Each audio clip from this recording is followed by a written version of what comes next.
Greetings to you and welcome to this episode of Grace Podcast. I'm Timothy Muse. I'll be your host as we spend this time together today. It's a joy to be with you. I want to thank you for tuning in. I want to thank you for making this podcast a part of your journey. And I want to thank you for being on the journey. I want to thank you for investing in you. It is such a joy and a privilege to be able to walk beside you as you're doing this. Not many people are willing to invest in themselves. Not many people are willing to do that deep dive, that deep look into who they are and how they present and who they want to become. So I want to thank you and celebrate you for being on this journey. If this is powerful, if this podcast is helpful for you, please share it out there. Put it out there on your social media feeds. I post on LinkedIn, X, Instagram, and Facebook. If you follow me or the life coaching on any one of those feeds, you're going to see these episodes. Share them.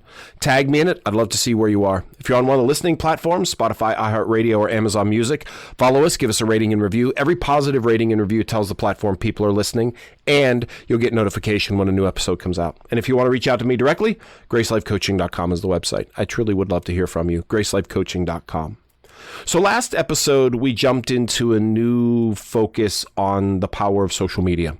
And we talked about what social media is. And so today I want to dig in a little bit more. I made mention of this in the last episode that we're going to go here today, but I want to go here and I want to talk about comparison. Now, I've talked about comparison a lot, and it really is important. It's something that is so insidious and so it's so powerful. And I want to make sure that we're really digging into it, particularly as we're looking at social media and the comparison trap. Why social media makes us feel behind, why we feel like we're not gaining traction in the world. And this is important because, you know, when we look at comparison and comparing ourselves to others, you know, comparison quietly steals joy from a lot of people. And they don't even realize it. It's not loud, it's not dramatic, it's quiet. You know, when we fall into this comparison trap, people will slowly begin to believe that they're behind, that they're less successful, less attractive, less accomplished, less happy, less important, or somehow not enough. That's what happens when that's what comparison does. And that's what happens when we compare. These things slowly, quietly begin to steal our joy. The difficult part is this. You can feel that way even when life is going well. You can feel those things even when life is going well. That is the psychological power of constant comparison. So that's why we're going to look at it. Now, I want to be clear about something. Comparison is human. We all do it. We understand ourselves by comparing ourselves to others. Human beings naturally evaluate themselves against the people around them. Okay, that's how we learn. That's how we grow. You know, when we're growing up as kids, we learn what we can and can't do by comparing what we see others doing. But in the past, people compared themselves to a very small group: classmates, co-workers, neighbors, friends, family. But social media has changed that scale completely. People compare themselves now to celebrities and influencers and entrepreneurs and fitness models and luxury lifestyles and carefully edited highlight reels from millions of strangers every single day. And the emotional impact is enormous. So I want to talk about that today. Why comparison affects us so deeply, how social media amplifies insecurity, why highlight reels distort reality, how comparison damages confidence and gratitude, and most importantly, how to escape that trap and reclaim your peace. So that's where I'd like to go, all right? So one of the most important things to understand about social media is this. Most people are not posting their full reality. They are posting selected moments, curated moments, edited moments, filtered moments. You're not seeing the whole story. You're seeing what people choose to show. I mean, think about it. You're scrolling and you're looking at different posts and feeds. What are you seeing? Vacations and celebrations, accomplishments, beautiful photos, exciting events, fitness progress, career wins, relationship highlights, all of these wonderful things. But what you don't see in people's posts is anxiety, insecurity, arguments, financial stress, loneliness, failures, depression, uncertainty, ordinary, boring moments.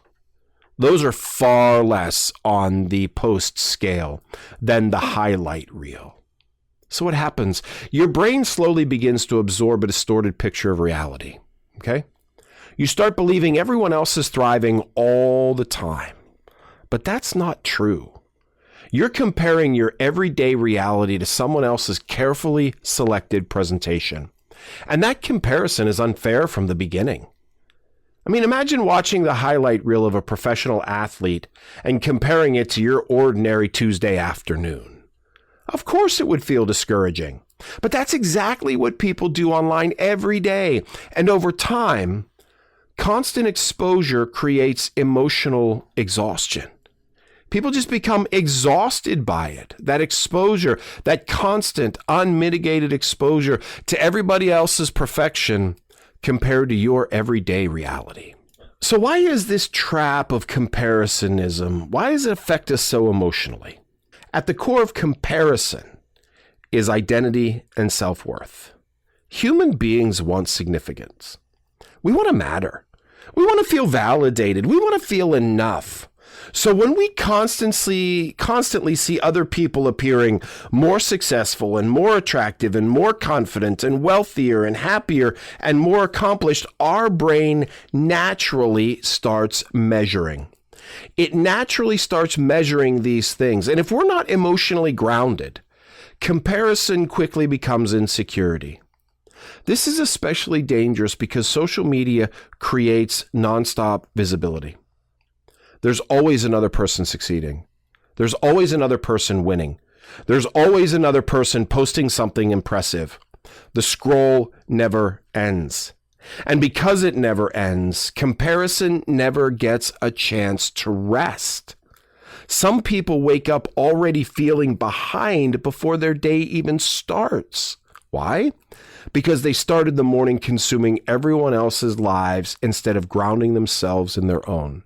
And that matters. That direction of your intention shapes your emotional state. One of my plays on a daily basis, I don't open my phone for the first hour. I don't look at anything for the first hour. First hour of my day is mine. I don't look at anything on my phone. I don't go on anybody's feeds, anybody's accounts, because I don't want to start my day just feeling like I'm behind. All right? See, one of the biggest things that social media teaches us is that everybody else has their life figured out except me. And that's what it says. Everybody else has their life figured out except me. I wake up, I open up somebody's perfect breakfast, and me, I'm struggling to get through a granola bar and a cold cup of coffee. The truth is, almost everyone is struggling with something. We just don't see it. Even the person who looks confident, even the person who looks successful, even the person posting perfect pictures, everyone has insecurities. Everyone has difficult moments. Everyone has disappointments. Everyone has fears that they don't post. But social media removes context. You see the polished result without seeing the struggle behind it. You see the business success, but not the years of failure. The healthy relationships, but not the painful growth required. The confident speaker, but not the years of self-doubt. The fit body, but not the discipline, setbacks, and insecurity behind it. Without context, comparison becomes emotionally toxic because your brain assumes they have no struggles. I'm the only one struggling. I must be failing. And none of that is true. Not one of those things is true. One of the saddest things about comparison, one of the saddest effects about comparison is it blinds people to their own lives. You stop appreciating what you already have because you become obsessed with what someone else has. Comparison shifts your focus. It shifts your focus from look at what I've been given to look at what I don't have. And when gratitude disappears, peace usually disappears with it. Think about this. Honestly, there may have been things that you once longed for, prayed for, worked hard for, that you barely appreciate now. Why? Because comparison keeps moving the goalposts. Suddenly, what once felt meaningful now feels ordinary because social media exposes you to something better. This is one reason social media can create chronic dissatisfaction. There's always a bigger house. A better vacation, a newer car, a more attractive image, a larger audience, more followers, more money, more success. The comparison never ends, which means peace never arrives if your self-worth depends on catching up to somebody else. Let's tug on that a little bit. Many people unknowingly build identity around external validation. Their self-worth is all about being validated externally. Likes and comments and views and followers and attention. And once self-worth becomes attached to public reaction, emotional stability becomes fragile. Because now your mood rises and falls depending on response. One post may perform well. You feel valuable. Another post may get ignored. You feel invisible. That emotional roller coaster becomes exhausting. And the scary part is this. Many people don't realize how dependent they have become on digital affirmation.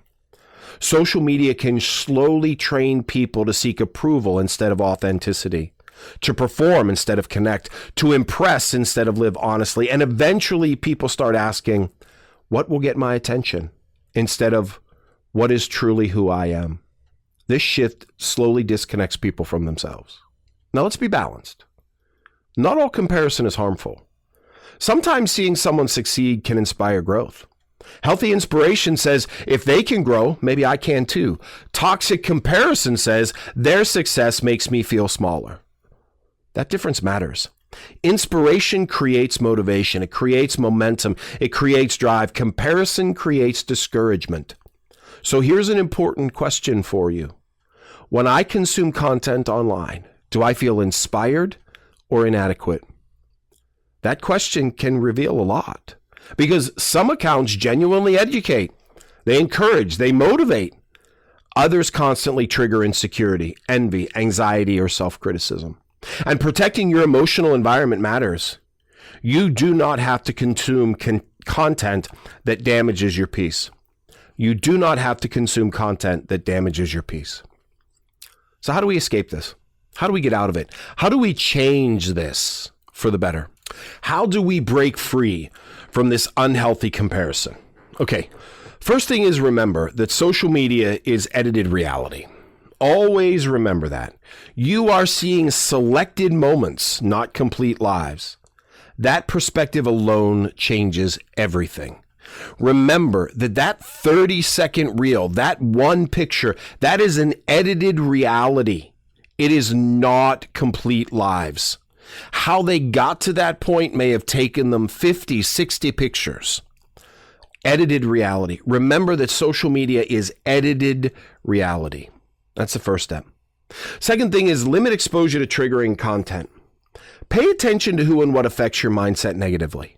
Now, not from jealousy, not from judgment, just from awareness.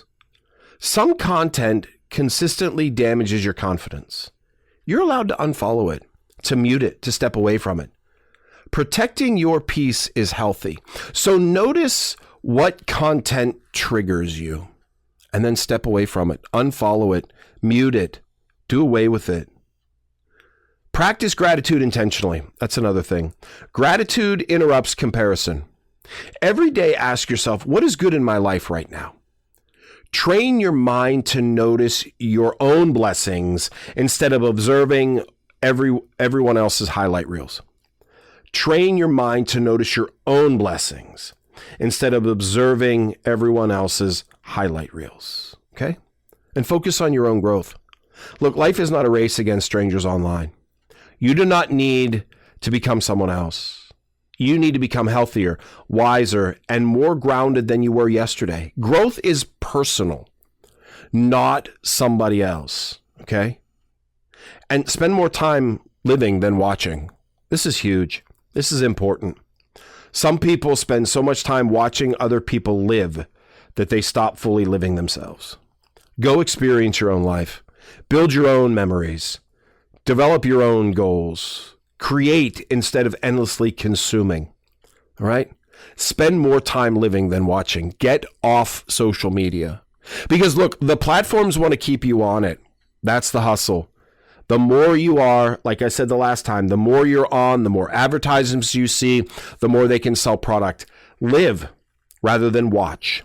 Get off of the platform. Set limits on how long you're going to be on the platform and get out and live. One of the strongest antidotes to comparing is self-acceptance. Not arrogance, not pretending you have everything figured out, but learning to value yourself without needing constant external confirmation. You do not need to have the most followers to matter. You do not need the perfect body to deserve confidence. You do not need to impress strangers online to have value. Your worth is deeper than algorithms, my friends. Deeper than trends, deeper than public attention. And the more grounded you become internally, the less power comparison has over you. Because secure people don't need to constantly measure themselves against everyone else.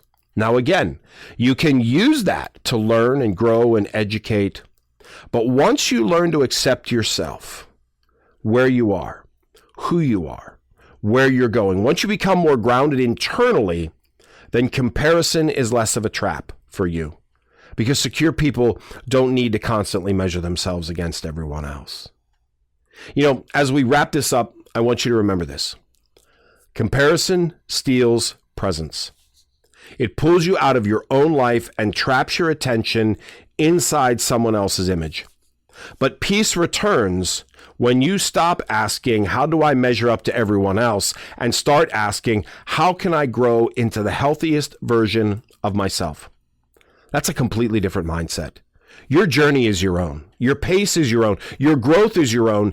And your real life deserves more intention than somebody else's curated feeds. So here's what I'm going to challenge you to do. All right. Take a 48-hour break from accounts that trigger comparison. Just, you see them? Take a break from them. All right. Notice how your mind feels afterwards. Notice your emotional energy. Notice your peace. Awareness changes everything. Get awareness. Get awareness of what these things do as you compare yourself to them and how they make you feel. And you know what? If they make you feel bad, then delete them. There's nothing that says you have to keep them. There's nothing that says you have to go back to them. You're not beholden to them. You're not beholden to anything. Delete them. And you know what? If you find yourself just comparing to yourself online to others, maybe it's time to take a break from online altogether. Maybe it's time to pause all of your social media for a little bit. Because your peace is worth fighting for. Your health is worth fighting for. Okay? And having that awareness will change everything. It will start to encourage you to fight for your own peace. That's what I have for you for today, my friends. I hope it's helpful. If it is, please share it out there. Put it out there on your social media feeds. I post on LinkedIn, X, Instagram, and Facebook. If you follow me or the life coaching on any one of those feeds, you're going to see these episodes. If you want to reach out to me directly, GraceLifeCoaching.com is the website. I truly, truly, truly would love to hear from you. If this is something you struggle with, if it really is, and you want to have some conversations about it, reach out to me. I would love to hear from you because at Grace Life Coaching, we want you to be the best you.